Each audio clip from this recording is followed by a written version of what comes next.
And not that tall. Here's Michael Jordan of the Chicago Bulls, one of the hot candidates for Rookie of the Year honors as he slams it home. Michael starts easy. I'm going to give him an 8 on that, too. I know he's capable of a lot more. At 6'6", he can do an awful lot of things midair. And we look again on the reverse, just down the road in the windy city of Chicago. A big favorite here in Indianapolis at the Market Square Arena. A great dunk. Somebody's disagreeing, though. How about Michael Jordan on this slam? Michael has that uncanny ability to hang in the air so long. Michael Jordan. I think this kid is one of the future great star, the all-around ability of a Dr. J, a Larry Bird. He's already being compared, and this his first year. Sensational player. I'm calling that one an 8, Rod. So he gets a 34, and he certainly doesn't like that. That score was incorrect. He was scheduled to receive a total of 40 points. Thus, we have a tie for the right to advance between Chicago's Michael Jordan and the Pacers' Terrence Stansbury. Well, there was a computer malfunction, and we're going to have a sudden dunk now with Stansbury and Michael Jordan to see who goes into the next round. All right, here's Michael Jordan of the Chicago Bulls, 6'6" rookies. Slam, beautiful. Out of sight.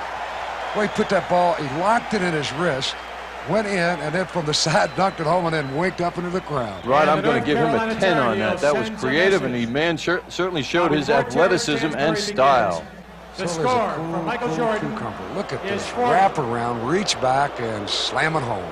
Larry said the slam dunk contest made him famous last year. Now everybody wants him to slam all the time.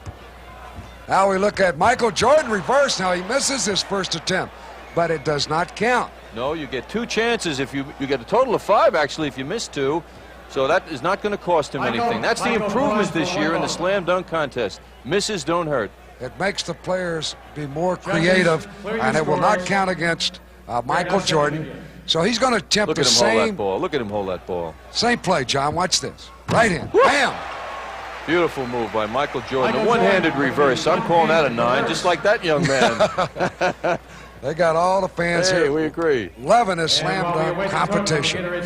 This is the second year here in the NBA. Look again. Phase 2. 6'6" Michael Jordan from North Carolina. With our first competitor, Dominique Wilkins.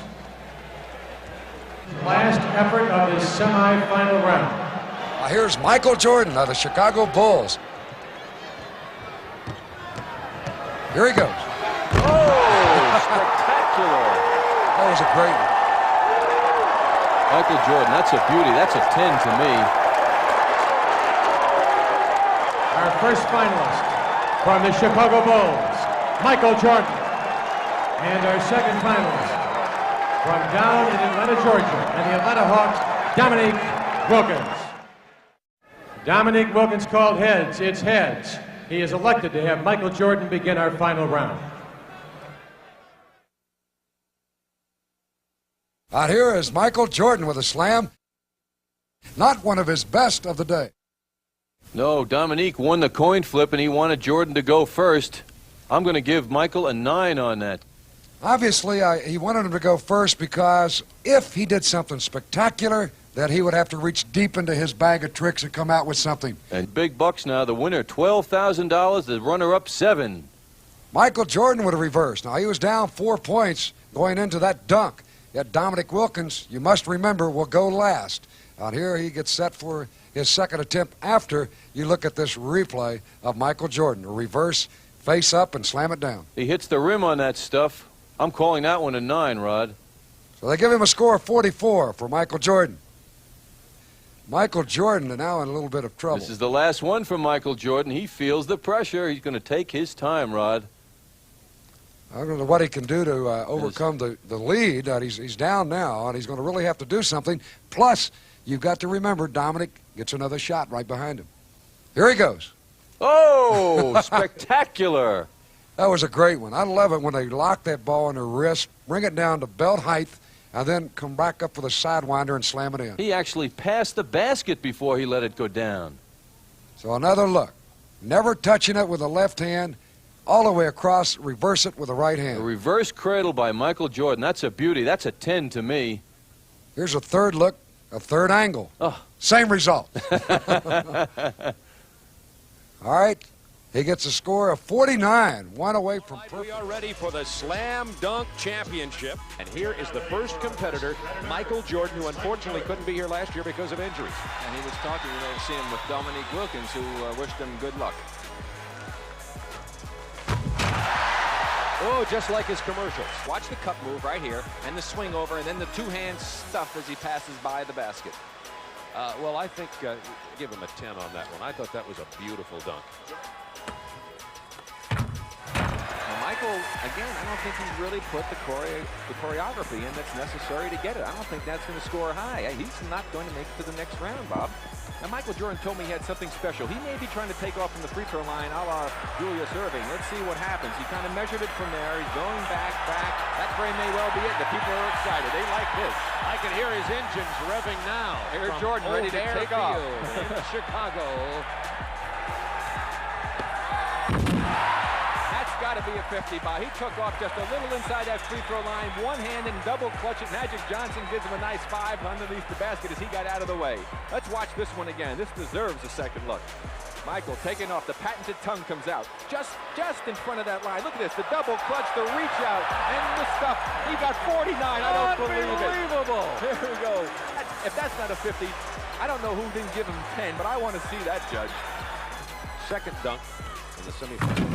Michael Jordan. Now, Michael got some elevation that time. He had his head up there, and he did some creativity on that one. So Michael seems to be warming up. Jordan has a 49 and a 49. Terrence Stansberry, a 49, 45, and a 50. And Drexler probably in danger of being eliminated, 46.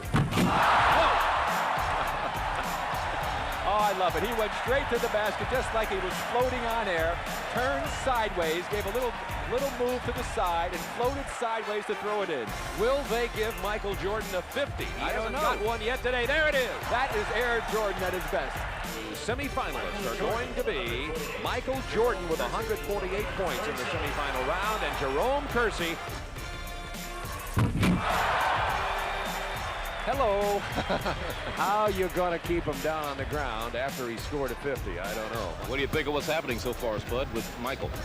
Well, he's took his dunking to another notch, and he's taking a more difficult dunk. Like that one? Oh, that was great. I wish I had the hands to do that. 48 he gets again. The judges real tough here in this final round. Well, Kersey needs a 50. And even with a 50, it would put him in trouble. Well, that's almost a repeat of the one that he came in from the side, turning sideways on it, but he needed to make sure he made it. So Michael Jordan is our winner with 146 points. In the final round, he had a dunk of 48, 48, and 50. Michael Jordan now at center court, ready to receive his trophy. Contest is a creativity thing, and more or less instincts for me, actually. So I don't like to practice. I just like to go out and do and let creativity take over. When I tend to, whenever I practice something or plan something, I tend to mess it up. And so I'd rather just let creativity take over and instinct. And injured last year, he's back this year to defend a previous championship of 1985. The human highlights film. This, of course, is Dominique Wilkins. Well, this is Rick Barry's man, and he is like a defending heavyweight champion. He wants to show that he can do it, and he's got the best variety, and really, he has the power to go along with it. He is a tremendous dunker. And he says this year he is on a mission for the season, for the slam dunk. Well, they're on their feet in Chicago for this man, their man, the defending champion, Michael Jordan. This is what the judges are going to have to deal with this afternoon. Much like Spud Webb when he was in Dallas, everybody expects a 10 from Michael Jordan. And that's why Bob Neal picked him, because he always picks the home crowd favorite. Here is the defending champion, Michael Jordan. Well, the judges, they got a lot of pressure on them. They got to come through with big scores for Jordan. Of course, Jordan wants to put some pressure on everybody by trying to do something special right out of the gate.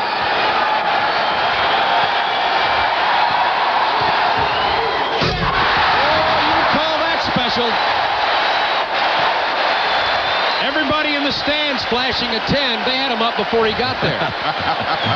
There's a 9.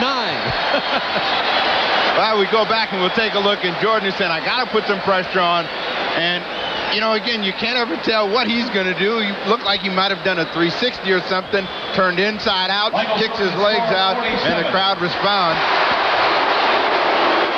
And only a 47. The crowd not real happy with that. I'll tell you what, I couldn't do that one in my dreams. Michael Jordan said that he hoped to get to the finals with a dunk that was not as spectacular as the one he wanted to pull out then. So he did get a 47. He is now the leader, number 2 out of the 5 who have dunked so far. With 41. So 41's the number here that Dominique needs to better in order to advance to the semifinal rounds. Dominique Wilkins from the Atlanta Hawks, the 1985 champion, 6'7", 200 pounds.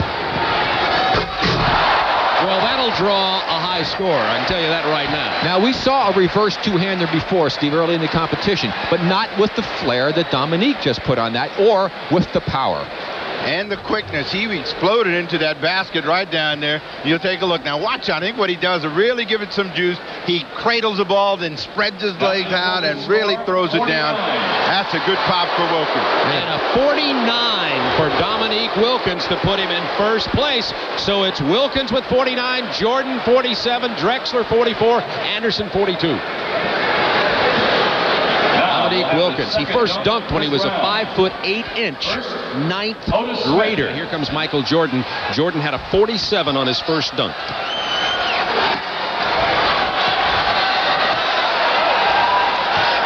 Needs 41 points on this to be first in this first round. He'll get more than 41. Now, see, again, that was very similar to the Dominique dunk. But again, the legs are out. He double clutches the ball. I mean, things that catch the eye of the judges. Watch it again. Here he takes off. Now watch, the legs are out in the air. He pulls them up. He spreads them out. Pulls it from down low, up high for the two-hand dunk. That's an appealing dunk. And kind of leans his head out of the way to give the illusion, I'm really up there. Watch, see, look, and he gets his head out of the way and throws it over the top. And the crowd has booed the 47 that Jordan was awarded. He has 2 47s for 94 points. Remember, there are 7 competitors. Ron Harper had to drop out today because of a foot injury. The number to beat is 79 for Wilkins to advance. Oh, now that's a 360 with just a little authority, folks.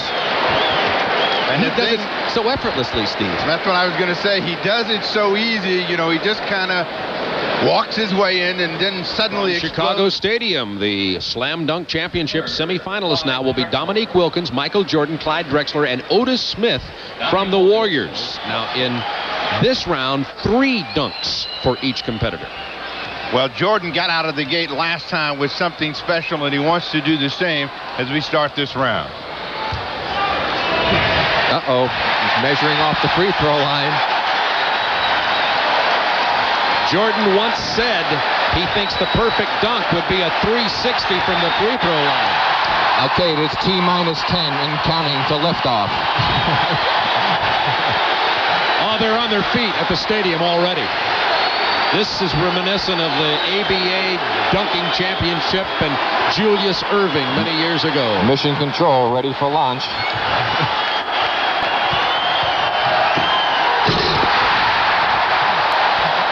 That brought Dominique to his feet.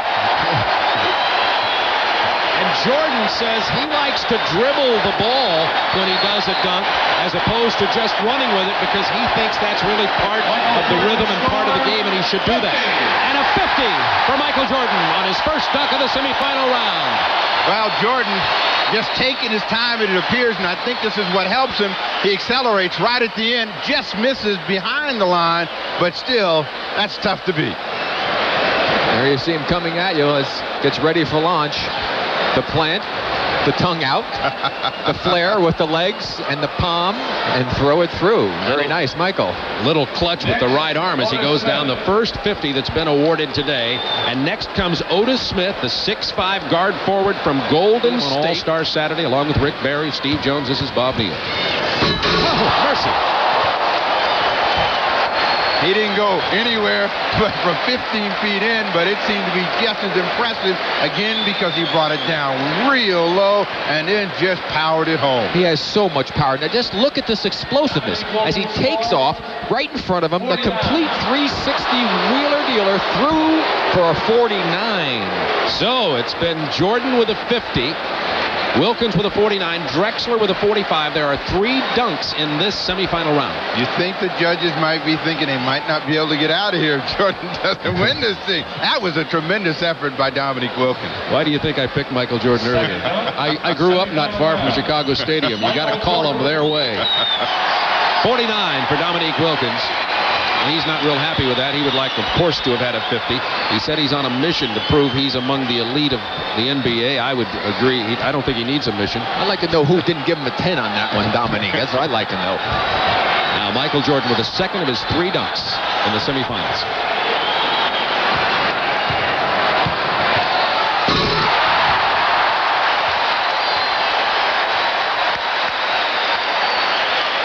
It's nothing new, but again, it's spectacular and it's front of the home crowd. Well, that's what I call the Chinese Superman dunk, because he kind of flies a little sideways there. He got a little slant to the shot. There he goes. Now he leans in, fires it through with the extension of the arm, and he only got a 48. So obviously the judges are pretty tough this year. They're tough and relatively consistent thus far. Compared to his 50, that might be a 48. That sounds pretty good. Well, when you look at it again, and this is the one that got everybody juiced up a year ago, it looks just as good and looks like a 50 to me. He sure does, Steve. Now, that's the one he calls the kiss the rim, because he takes his face right up to the rim, ducks it under, and then windmills. He said previous to this that he was going to add a twist to that dunk for the competition today. Let's see if he advances. He was disappointed, and the judges giving him a 49 on his first dunk. Here's a 360. Oh, what a great shot from the lunar cam, too. That's right, that camera right above the rim. Well, the heat is on, Rick. With that one, the judges are going to have to respond with their good scores. We look at the Lumicam up top, and that ought to give us a real good view of just how tough and powerful Dominique Wilkins is. 47.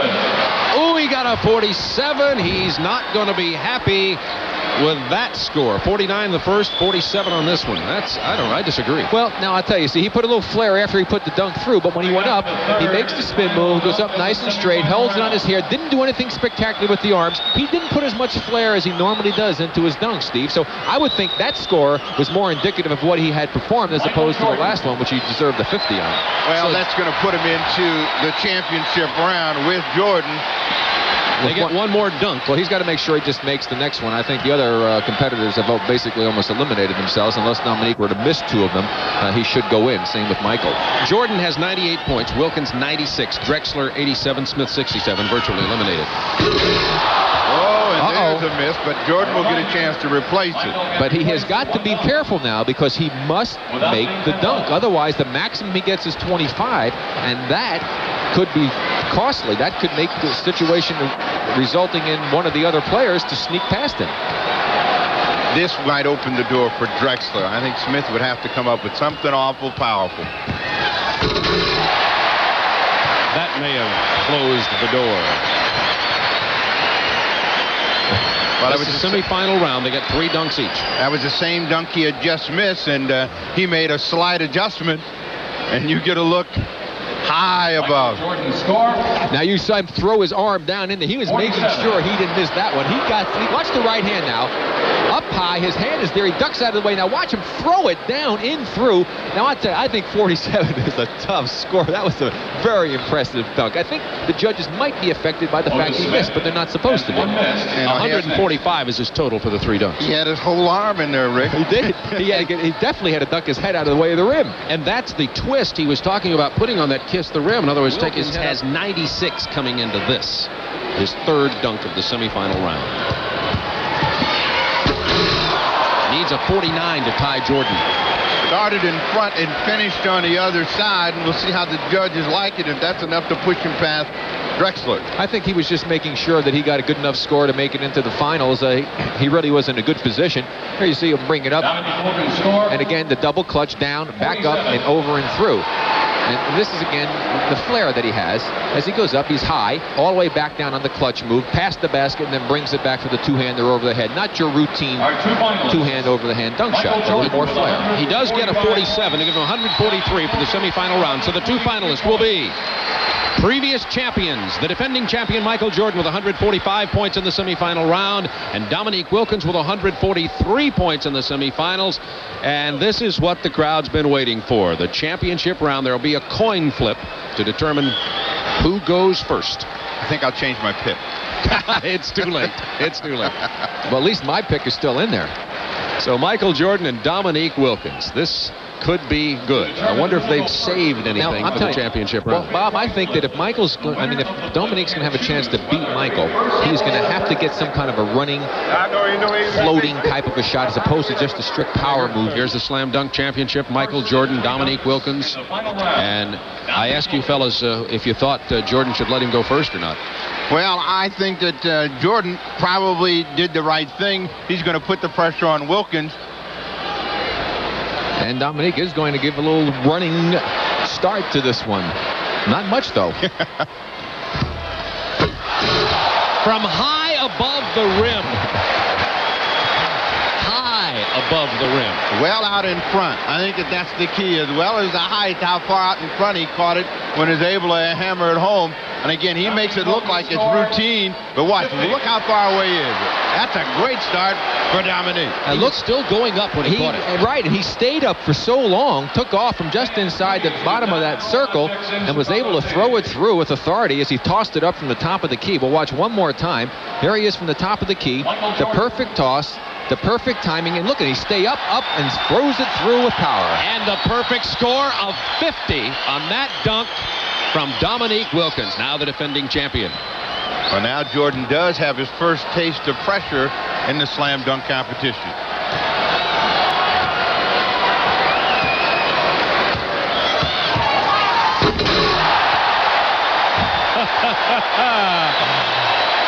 I'm predicting a 50 on that.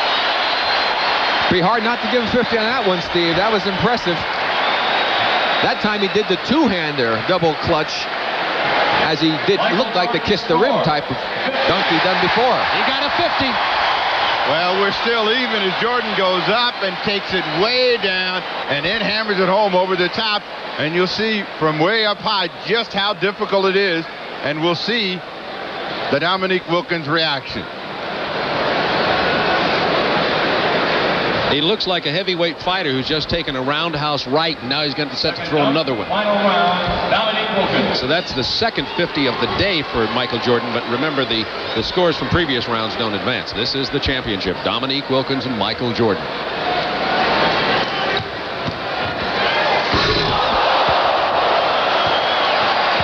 Rattled the floor.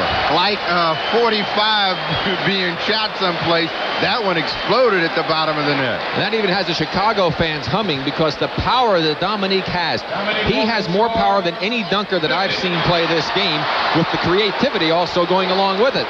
Here he comes up in the air. Look at the legs, look at the arms, the windmill, and power. He almost lost it. Let's check the judges out after he hit that one. Ooh, they were impressed enough to give him a 50, his second 50 in the three-dunk championship competition. There is a dunk-off in case there's a tie, a sudden dunk. You know what he's telling Greg Anderson? Yeah, that'll get some heat on him now. We're gonna see what the judges will do now.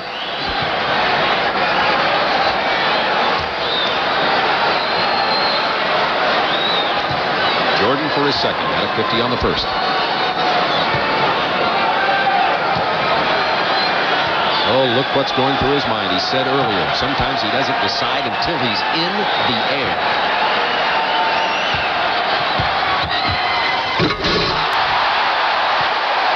Looked like a figure 8 with the double clutch.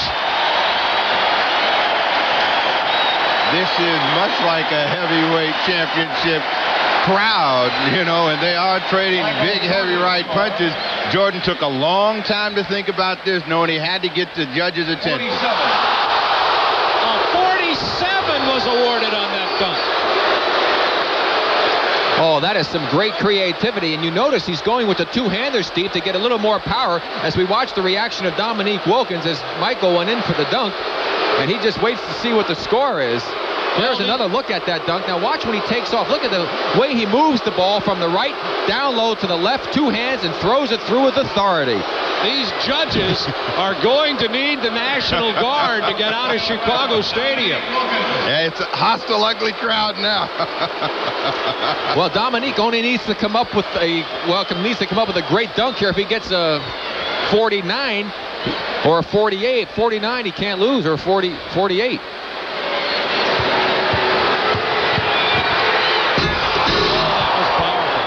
I guarantee you he will not get 50 on this dunk. Guaranteed. A two-handed windmill, and the judges are going through it. Their entire lives are flashing in front of their eyes. 47, Michael gets a 50, and it's a dunk off. Well, we watched Dominique Wilkins come in and again with a power and authority low with two hands. And the judges have awarded Dominique Wilkins a 45. That's incredible. Could we call it a make good? I mean, that's a two-hand windmill with authority from the sideline. Let's watch this one again. Here he comes, takes off, two hands up, down, around, and through with two hands. Now for Michael Jordan. Here's the story. Wilkins finishes with 145. Michael Jordan needs a 48 to tie, a 49 to win. Hey, you don't think the crowd has some influence on the judges on that last dunk? Well, they're on their feet here at Chicago Stadium. Here's another guy that relishes the challenge and pressure. But again, creativity and imagination is the key. Plus, he's got to make the dunk. He needs a 48 to tie, a 49 to win. The defending slam dunk champion, Michael Jordan. If he were to win this, he'd be the only two-time winner in the 4-year slam dunk competition. Larry Nance won it, Dominique, Spud Webb, Jordan, and Michael is backing all the way to the middle of the backcourt. Now he's going to the baseline.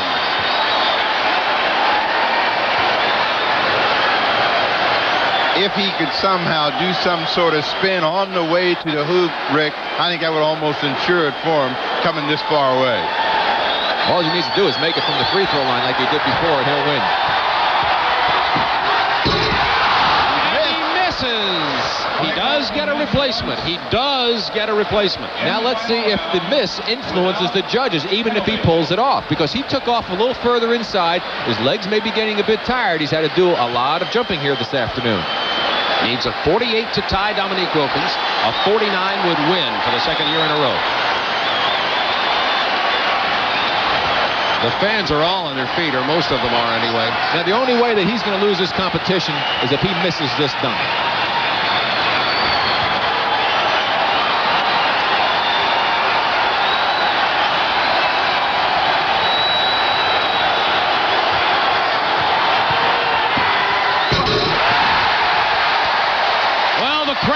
You know what they think of it.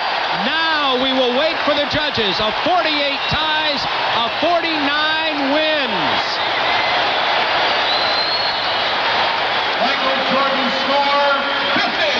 They gave him a 50. They gave Jordan a 50. He defends his championship. And he took off further inside than he did the last time, but it's still a spectacular dunk, and certainly deserving of the high score that he received, Steve.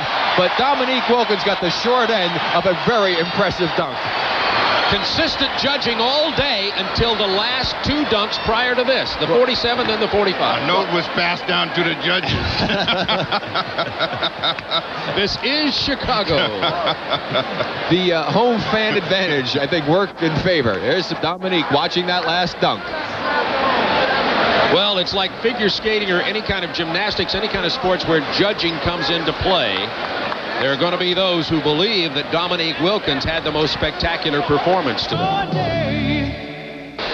Smiling Michael Jordan, he defended the 1987 championship title he held by defeating Dominique Wilkins in the championship round, and the fans loved it here at Chicago Stadium, but there are going to be arguments all day long. Jordan on the day had 3 50s, 1 48, and 4 47s. Now, they're not cumulative scores, but he had a great day dunking the basketball. Welcome back to All-Star Saturday. It has been a dramatic afternoon. Michael Jordan adding to it the finals of the Slam Dunk Championship sponsored by Gatorade. He had pressure. Yeah, he put a lot of pressure on me, and I didn't know exactly what to do. I mean, 50s are hard to come by, and you have to do something unique, actually, to get a 50. And yeah, I guess I didn't do as unique as he did, and I got a 47 after his 50. What about his 45? Do you think that maybe he deserved more? What would you have given him? I would have probably gave him close to a 50, but judging is so tough because you got to look at the standards of dunks and measure what is the 50 and what is the 45 and that type of a thing. And I thought he had higher than a 45, and when he did get a 45, then I had a chance at least. The home crowd advantage definitely in your favor. I saw you walk around, look up in the stands, you looked at our announcers. What were you thinking? I was searching, trying to find something to give me an idea of what to do. I didn't know what to do. Then all of a sudden, I found the guy who started it all. Dr. J was sitting over there. He was looking at me, and he pointed, like going back, go to and do the free throw line. And I went back and I did it. First time, I was kind of scared at first. I didn't, because I was putting so much energy into it. And then the second time, I just put so much energy into it, and my facial expressions, I think, told the story. Well, it sounds like you lost your voice, but obviously you didn't lose your legs. Congratulations. Thank you very much. Michael Jordan, for the second year in a row, winning the Gatorade Slam Dunk Championships. It's a three-point game. Here's Stacey King, high right. Jordan on the move, baseline left. Huh? Oh, no. Oh, no. We never saw that, have we? No. Happy birthday, Mike. Here's Petrovic one-on-one with Jordan. DJ Armstrong right back. The Bulls can go up 14. Jordan past Petrovic. Whoa! Oh, yes, yes, yes. The last one was no, no, no. Up, no, no. No way. I don't care how good you put English on. It doesn't work, guys. Try it. When you go to the Y tomorrow, try that. Start on one side, throw it up on the other, and see if it goes in the hoop. With no one guarding you. Here's the amazing thing. He went up, he showed it, he went. Livingston to Jordan. Michael in the lane. On the reverse. Yes, and a foul. Yes. Through the traffic, went on the right side. Got the ball. Went down to the right. Got down around the baseline. Under 4.5 minutes to go. Here's Jordan. Oh, yeah! There's the mustard shot by Michael. Jordan on the penetration, jumps off his right foot, turns his back, looked for John Faxon and said, John, you're out of the action. I'm shooting this ball here. With a lob. Michael Jordan is here in Orlando, and he comes, gets the ball. It looks like it might be oop. Is it? He starts to go up on this side. No, he pulls it around everybody, throws it off the glass, and draws the foul. In this fourth quarter, now the Knicks to the line only 9 times. Jordan over the back of Ewing. It counts.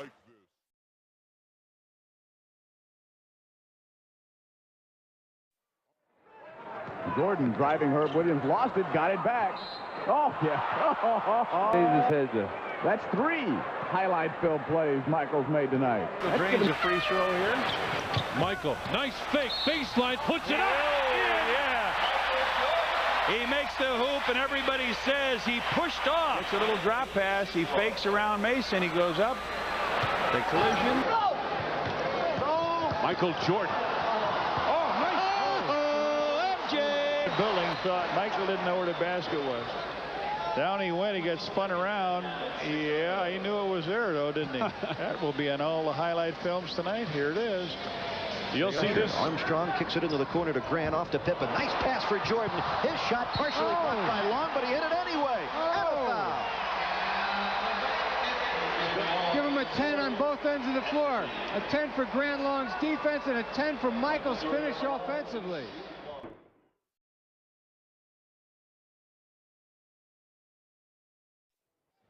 They were off to a slow start, remember last year in Charlotte. Michael Jordan! Oh, my!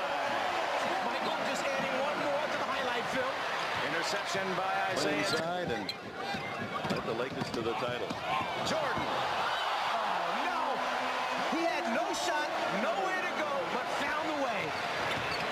Magic!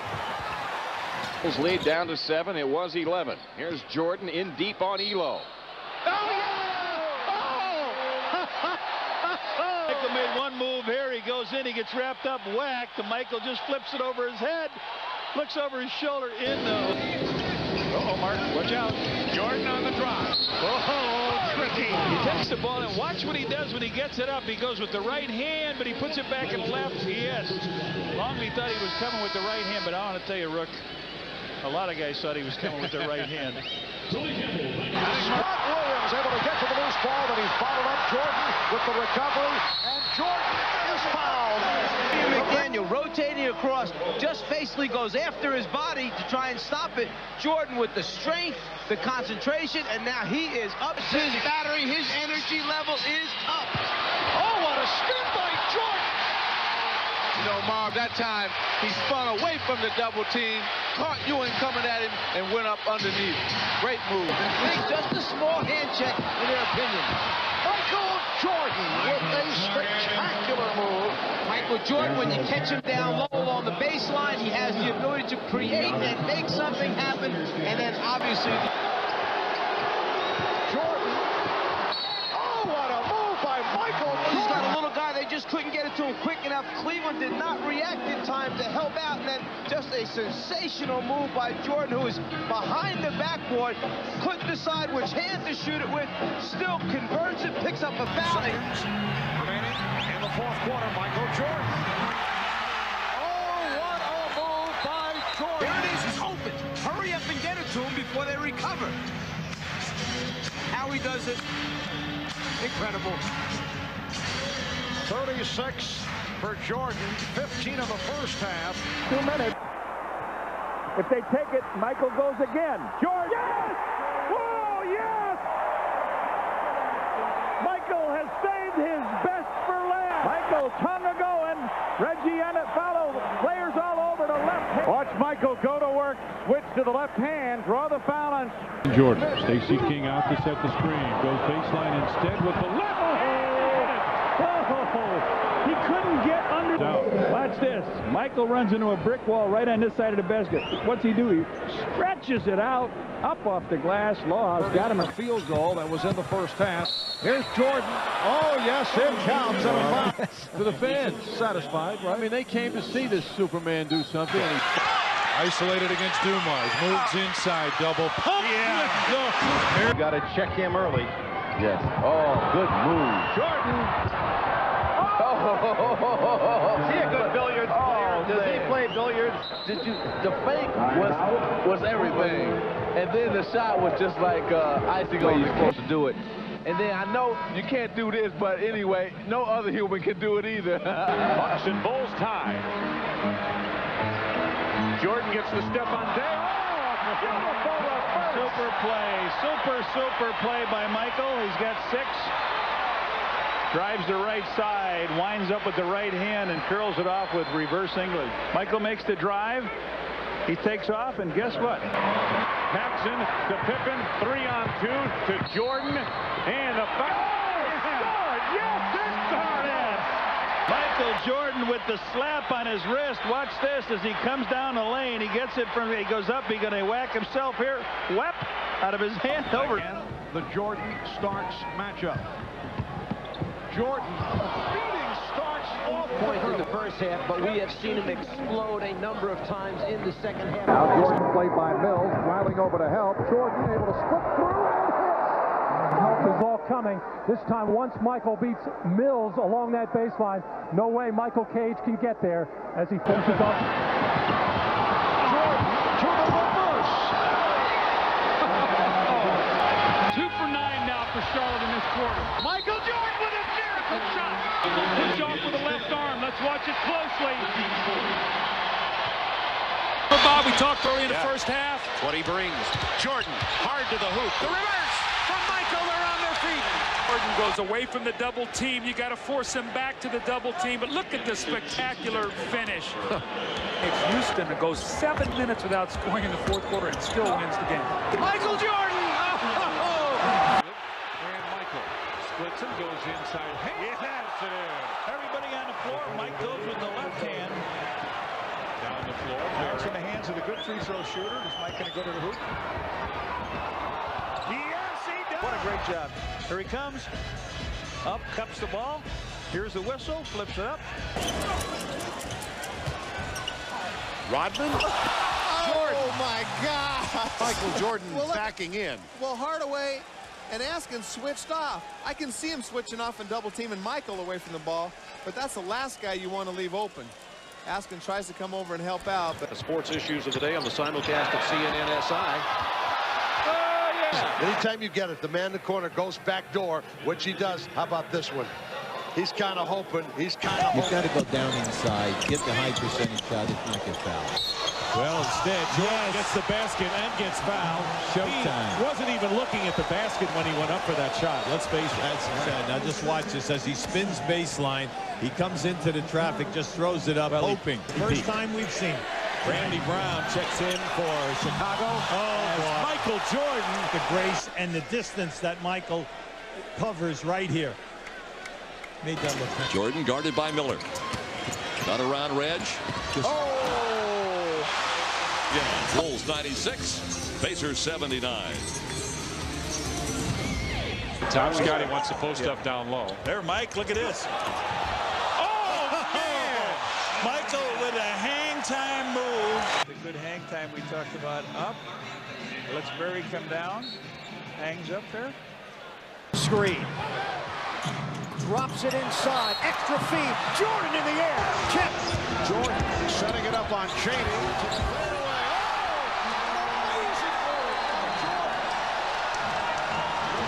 Getting by Cheney, stumbling, looking like he's losing his balance, getting a hand in his face, falling backwards, and Michael Jordan, take a look one more time as Michael Jordan can do no wrong.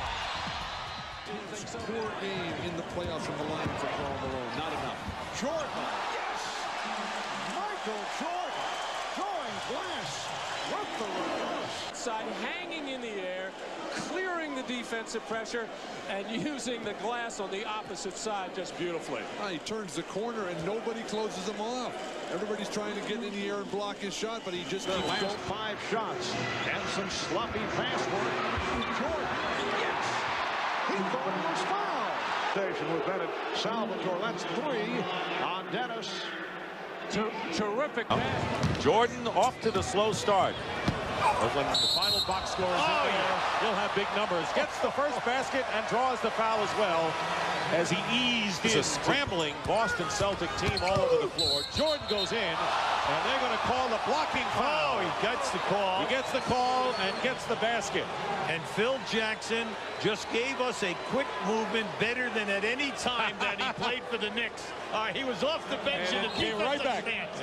Now watch Michael make his move Well, here. it was Warren with the offensive foul with 5 minutes remaining here in the third. Michael Jordan, yes. Spectacular reverse layup. He's got 23. Hey, Michael's done 5 things tonight that have just been You don't have to worry about Michael! Here comes. Watch out! Declare. Yes, that's a steal by Michael.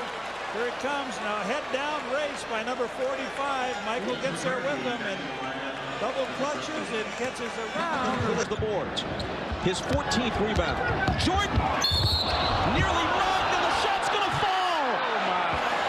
Oh, man. Houston forced him left, and he extends and takes the hit. Knew he was going to get a hard hit from Oakland. Michael. Oh, my goodness. See, that's the strength of Michael Jordan. The officials are laughing. Watch the strength here. He takes the bump. Cummings grabs him, and he still is able to fight. Jordan to the hole. Wrapped up by Ostertag, and somehow, some way.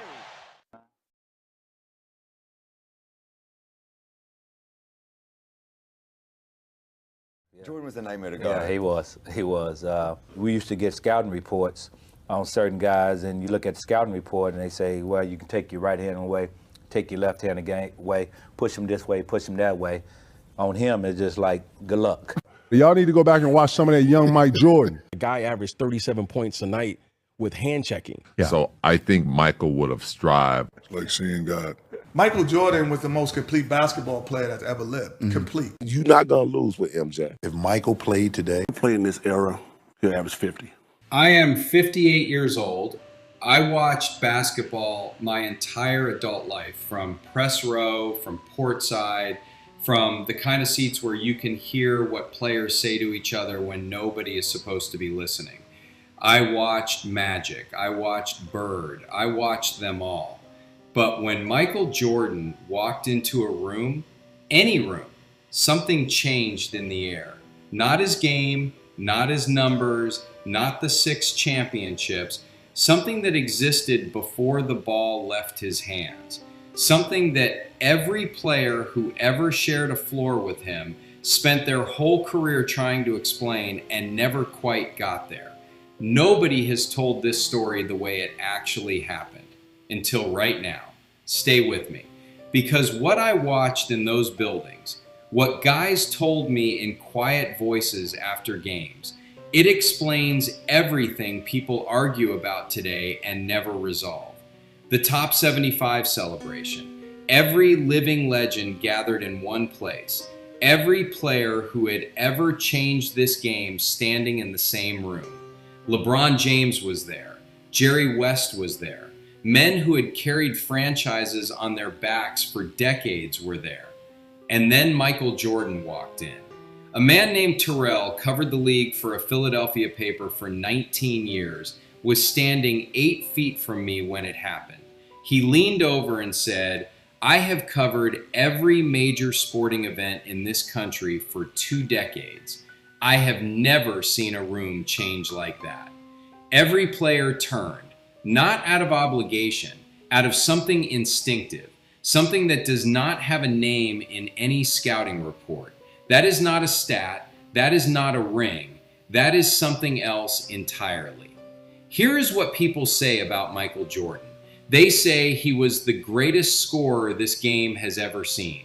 They say 6 championships, 6 finals MVPs, no losses. They say the numbers. Here is what actually happened.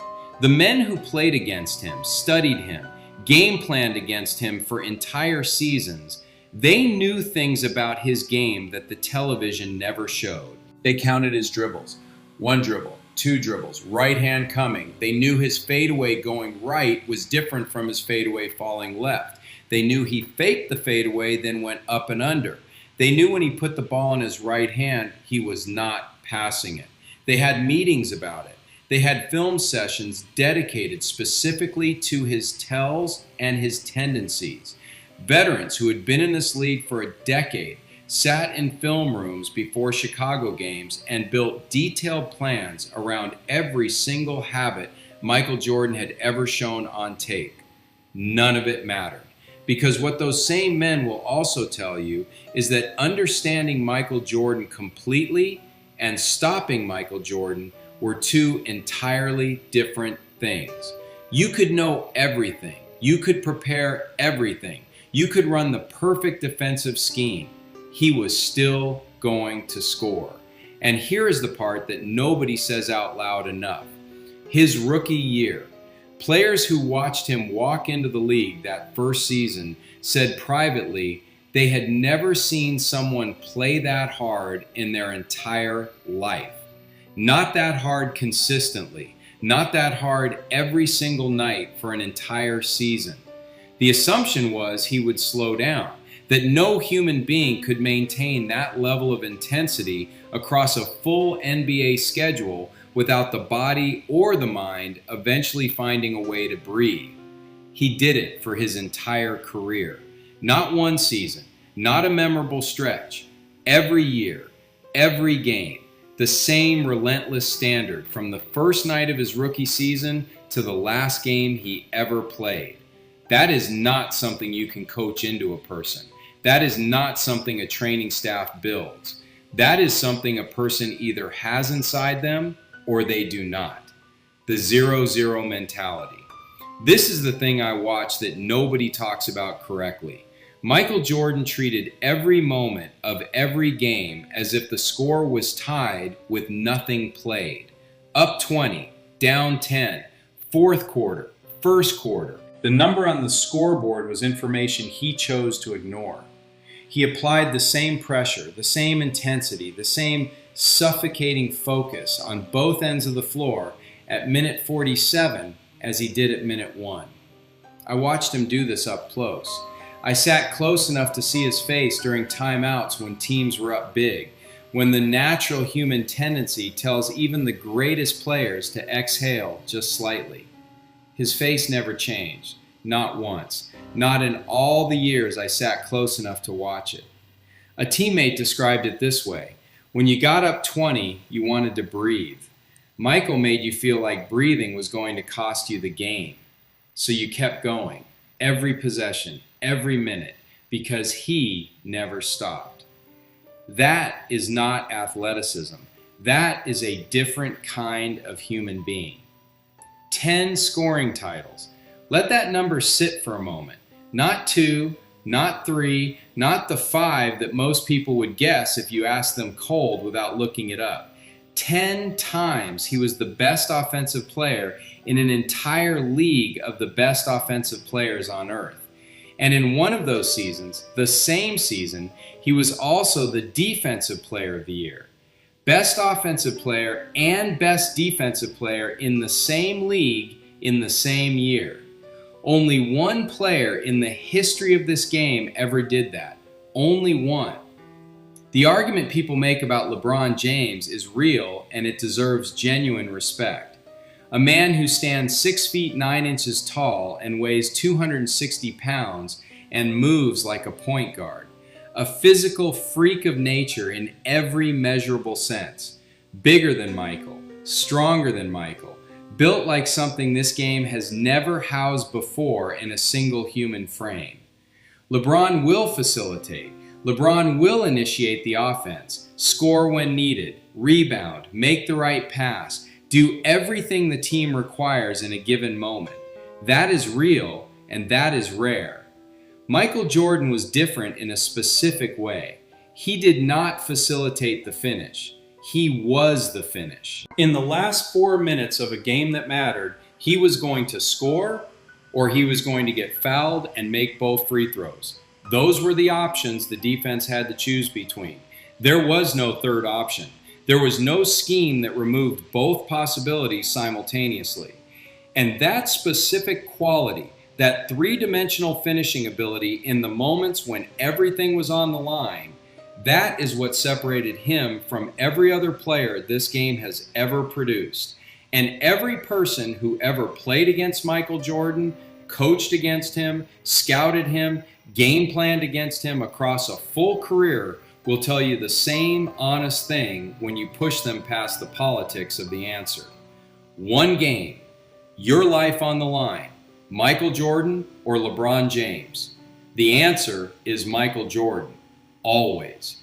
Not because LeBron lacks greatness, because Michael Jordan does not know how to lose a game that matters. He would win or he would be carried off that court. Those are the only two outcomes that existed for him. That is not a talking point. That is who he was in his bones. The 65 Club, 6 championships minimum, 5 MVPs minimum. Only 3 players in the history of this game have ever met that standard. Bill Russell, Kareem Abdul-Jabbar, Michael Jordan. That is the actual conversation. Not the popularity vote, not the highlight reel, the standard. 6 and 5, 3 players, ever. The Bulls jersey in North Korea. Think about that slowly for a moment and let it land. 2-time champion Detroit Pistons went to Europe after back-to-back titles to run a clinic. They brought a Lakers jersey, a Celtics jersey, a Bulls jersey, no Pistons jersey. They were the 2-time defending champions, and their jersey was not in the bag. But Michael's jersey was. Already there, already everywhere, before Chicago had won a single ring. Space Jam, Nike, the move from CBS to NBC, the commercials that changed the way an entire generation looked at this game and at what a sports figure could actually become in the world outside the arena. David Stern understood what he had. A brilliant agent understood what he had. And what they had together was not just the greatest basketball player alive. They had something that transcended the game. The face of a sport that crossed every language, every border, every cultural wall this world builds between people. A Bulls jersey in North Korea. In North Korea, his number on the back. A man who led the league in scoring 10 times and played defense well enough to win the award for it, who never once looked at a scoreboard as a reason to let up, who walked into a room full of legends and made every one of them turn without saying a word. That is what I watched for 30 years from close enough to feel it. I am 58 years old. I have watched basketball longer than most people have been alive. I have watched greatness in every form this game produces. There are 5 players in the history of this league who won the regular season MVP, the finals MVP, a scoring title, the Defensive Player of the Year award, and made the all-defensive team. All 5 of them are Michael Jordan. Always. What is going on, chat, man? We are back in today. We are reacting to Exposing the Lie. LeBron never dominated anything. And I ain't gonna lie, by that title, bro, that seems kind of crazy. Come on, LeBron never dominated at all. I know I'm not on the LeBron side anymore, but I feel like LeBron did his fair share in the NBA, though, chat. But, you know, it's saying he never did anything. So we're going to actually find out, man. With that being said, if you guys are new to my channel and enjoy this type of content, man, you know, hit that subscribe button, man, and join the crew. I also made a membership, man, so if you guys want to join, we have a highly anticipated, you know, we're going to have amazing stuff coming up for, you know, the membership and everything, man. So if you guys want to join, you guys can join. And, hey, let's get into the video. That was a crazy stutter, so, hey. What actually wins a basketball game? Not rebounds, not assists, not steals, not a cute all-around stat sheet. Points do. The team with the most points always wins. Okay. And by the end of this video, I'm going to show you why that simple fact destroys the idea that longevity and totals make LeBron James the GOAT, and why Michael Jordan, the man who owns scoring better than anyone ever, has the strongest GOAT case in basketball history, and why LeBron James is good at a lot of things, but not great or best at any of them. Wow. So let's get straight to it. The whole LeBron GOAT case depends on one giant trick. It depends on people mixing up longevity with superiority. Those are not the same thing. Playing forever is not the same as ruling the sport. Accumulating totals is not the same as mastering the game. Being very good at many things is not the same. That's true. I don't think longevity really does anything. If I'm being completely honest, chat, I don't think it does. Like, you can play in the NBA for 50 years, bro. But if you're not, like, impacting the game while you're playing in those years, it doesn't matter. It's just a stat. It's literally a participation award at that point, I think. As being the best at most important things. And that is where this whole conversation starts to crack. Sheesh. People love throwing around LeBron's giant totals. Career points. Career this, career that. Seasons, games, minutes, mileage. Fine, great. He has been around forever, and yes, the totals are huge. Basketball Reference's career scoring leaderboard has LeBron James first all-time in total points. And its career games leaderboard has him first in games played as of March 2026. But for the sake of this GOAT debate, we do not care about totals. Why? Because totals reward time. That's all they do. If totals were the main GOAT argument, then Robert Parrish being near the very top of the career games list would make him part of the GOAT conversation. He never was.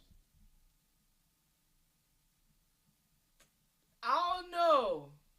Chaz, Robert Parrish a Hall of Famer? Let me know down below.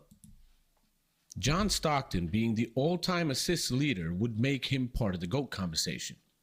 He never was.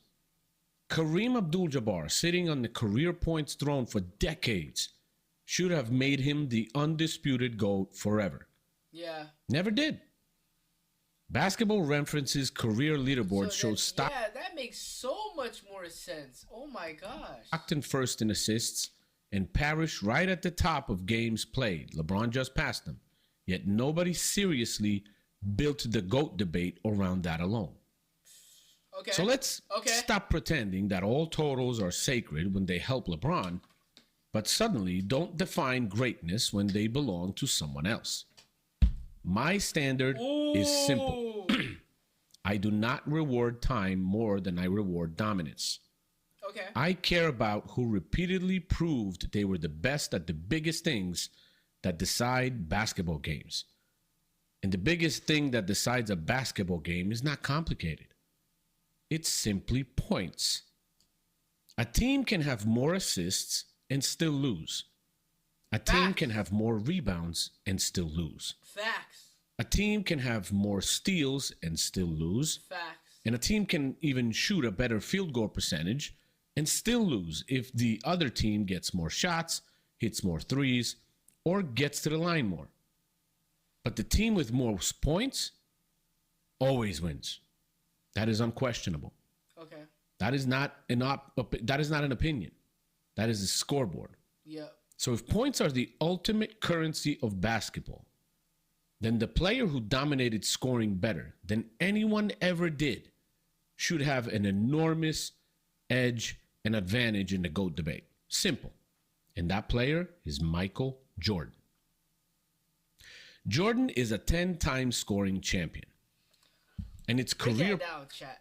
10 times. 10 years in a row, probably, bro. Points per game leaderboard has him first all time at 30.1 points a game. It also lists him as a 3-time steals champion, 9-time all-defensive player, and the 1987-88 Defensive Player of the Year. LeBron never won that. And all of that matters. That creates a complete player, the best scorer, and an unbelievable defender. He was the top offensive player and the top defensive player at the same time for many seasons. No, actually, let me say it stronger. That should matter more than anything else in the basket. When LeBron was at the height of his career, he wasn't the best at one certain category, though. That's the thing. But, like, I want to get that over with. Like, I got to say it. He wasn't the best, like, all-around scorer. Like, Kevin Durant was the all-around scorer, while LeBron was at his peak, being, like, the best in the NBA.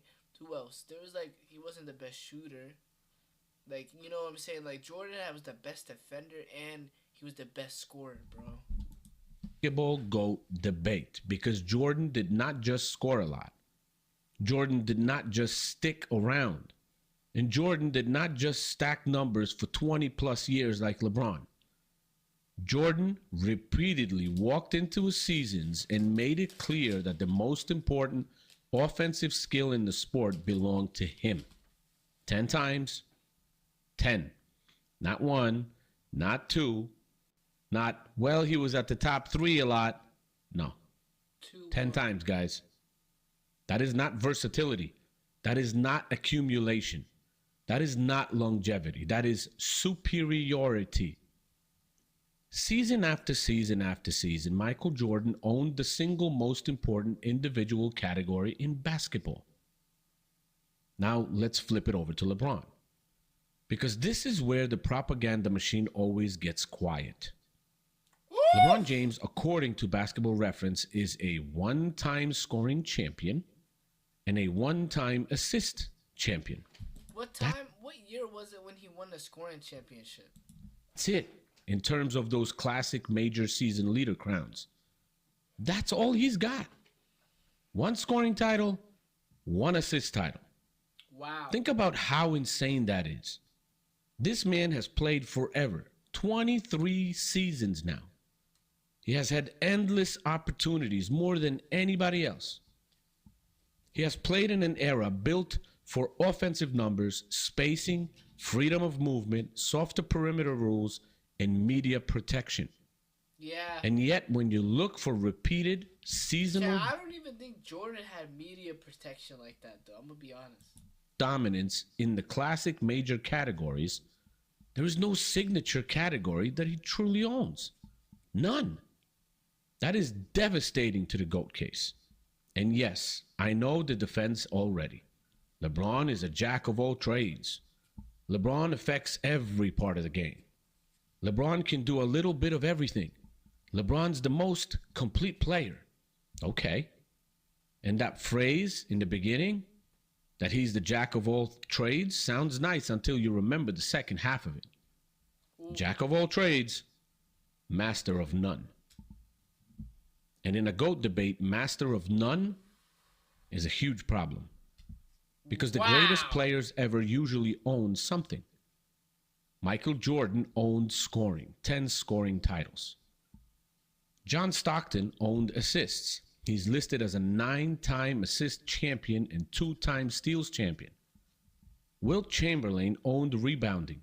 He's an 11-time rebounding champion.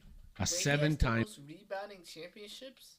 Bro, I didn't even know that. Wilt was like that with the rebounding? Scoring champion. And even a single season assist champion. That is what category ownership looks like. That is what mastery looks like. You don't have to guess. You don't have to squint. You don't have to write a 4-page essay explaining the nuance. The record just punches you right in the freaking face. Okay. Jordan and scoring. Stockton assists. Wilt rebounding. Clear, violent, undeniable. Okay. Now compare that to LeBron. What does LeBron own in that same way? Nothing. All-time scoring championship. Is that what it is? No, he's the all-time scoring leader, I should say. He doesn't own scoring. That's all I can He doesn't own assists. He doesn't own rebounding. Not even steals titles. Jordan has 3. Stockton has 2. Chris Paul has even built a stronger steals title profile than LeBron James with 6. What? Not scoring average either, because Jordan still sits on top with the career, highs 30.1. So what exactly are people asking you to worship here? A giant career spreadsheet? Because that is not the same as being the best. And this is where the LeBron argument starts sounding like a sales pitch instead of basketball argument. It's all marketing because the NBA markets the NBA now. Yeah. They don't have a player that can equal his achievements to Stockton, to Jordan, to Wilt. So they have to play a different game. Chad, you think Curry would have got treated differently? Because they got the same amount of championships. Then they talk about Curry, but they don't glaze him as much as LeBron, though. To believe that being good at everything for a long time beats being the best at the most important thing. Yeah. I reject that.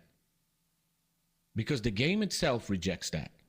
Basketball does not ask, who had the nicest all-around stat sheet, guys? Basketball asks, who scored most points? That's the whole sport. And before anybody gets cute, let me make something very clear. I'm not saying assists, rebounds, steals, defense, and all-around impact do not matter. Of course they matter. But they matter because they help create, protect, or deny points. Assists matter because they create points. Okay. Rebounds matter because they can extend possessions that become points or deny second chance points. Okay. Steals matter because they can, get you points and transition points. That's facts. Defense matters because it can reduce the other team's points. Facts. Everything flows back to freaking points. Points are the final currency of basketball. So if one player ruled scoring more than anyone ever, and another player did not rule any major traditional season category in that same repeated way, why are we pretending the second player automatically has a better GOAT case because he stuck around longer? That makes zero sense. None. I feel like it could be recency bias too. You never know. You never know. That is like saying a worker who stayed on the job the longest is automatically better than the one who was actually the best at the most important part of the job year after year after year. No. Longevity deserves respect. Dominance deserves the crown. And Jordan has the freaking crown. Because Jordan did not just lead the most important category. He dominated both ends. Yeah. That is another part people try to duck. Jordan was not some one-dimensional scorer. He's listed as 9-time All-Defensive Player, a 3-time... People genuinely think that Jordan is like a one type of like star. They don't think he's a defender at all. I gotta start showing these LeBron fans that Jordan's a defender, bro. Steals champion and the 87-88 Defensive Player of the Year, which LeBron never won. So now think about the full package. The best scorer ever by seasonal title count. The highest career points per game. An elite perimeter defender. A Defensive Player of the Year. A player who impacted both ends of the floor every possession at the highest levels. Facts. That is a monstrous GOAT profile. And LeBron's fans want to answer that with what? He can pass better. He can play more positions. He has more career totals. Fine. Nice. Good for him.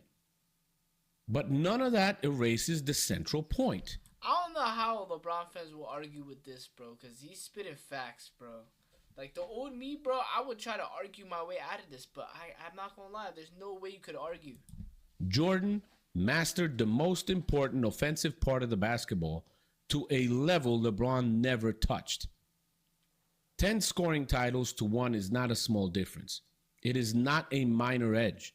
It is not, well, both were great. No. This is a beatdown. MJ has it locked down. It's not even a debate. And when Jordan also has the highest career scoring average ever, it gets even worse. Yeah, bro. It's like it's not even fair. The highest scoring average ever. Bro, that's not even fair to even like go head to head with, bro. I'm gonna be honest, bro. Because now you're not just talking about a guy who won the scoring title more often. You're talking about the guy who on per game basis over an entire career still sits at the top of the mountain. 25 freaking years after he left the game. That's insane. That is not a hot streak. That is not a trend. That is not stat padding. That is historical authority. And this is the exact reason I don't let totals hijack the GOAT debate. And only fools do. Totals can hijack the GOAT debate, though. Don't get it twisted. Like, a lot of casuals fall for that, bro. I'm going to be honest. Totals are too easy to manipulate with time. Facts. If a player enters the league younger, plays longer, has better injury luck, extends his career deeper into his late 30s and 40s, and stays around long enough, of course totals can pile up. That is impressive from a durability standpoint. Facts. It is not automatically superior from a greatness standpoint. Because greatness is not just how much did you eventually collect. Greatness is how often were you clearly the best.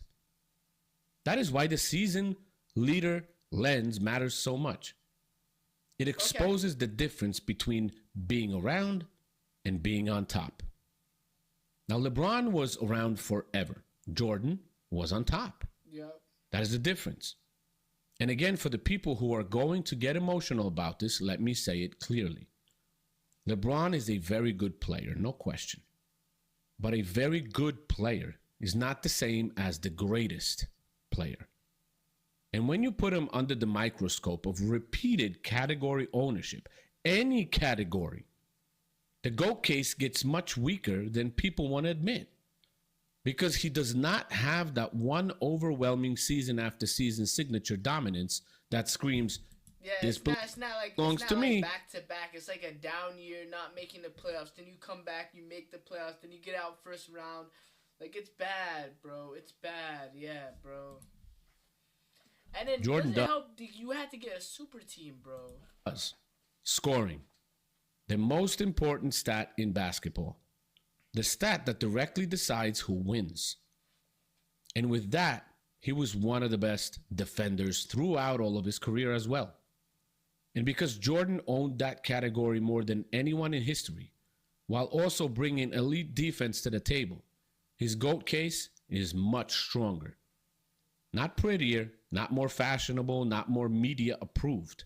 It's simply stronger, much stronger. You have to understand one main thing. LeBron James has been a very good player for the long time.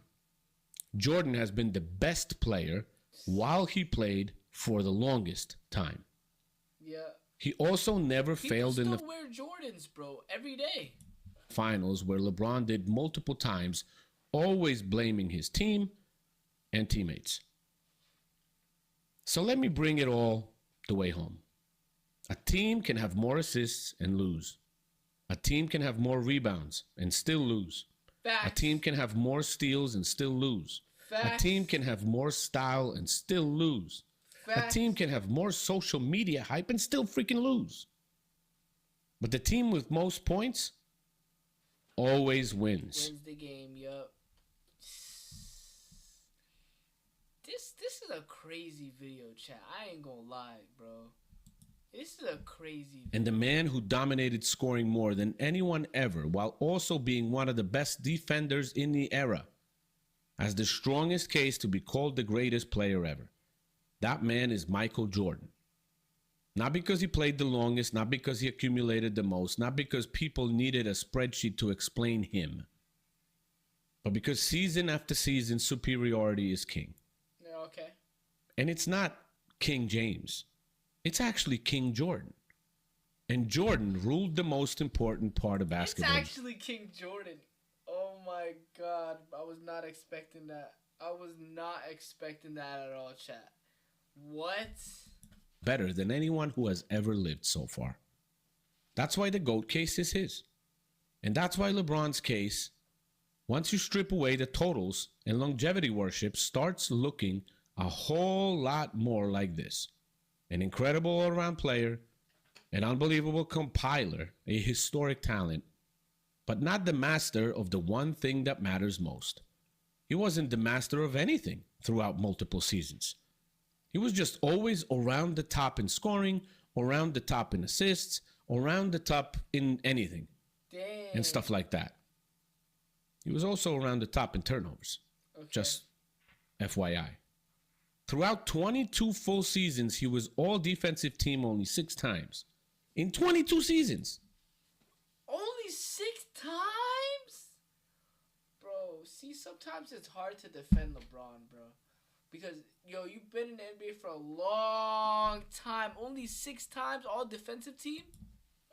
Jordan, while being the best scorer, was on the all-defensive team 9 times in 15 seasons that he played, and 3-time steals leader, while LeBron never made that.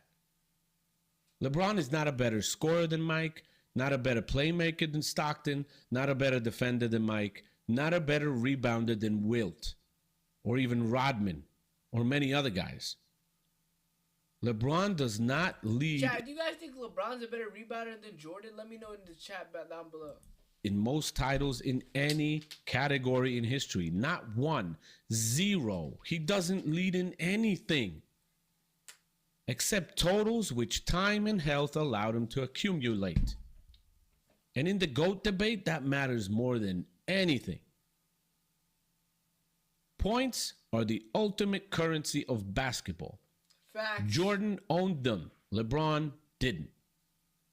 LeBron didn't own any. He didn't own anything. LeBron didn't own any category in most seasons. None. He does not lead in anything.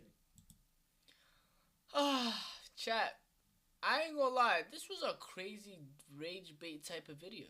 Like, I was not expecting this at all. You know, this was highly anticipated and highly recommended.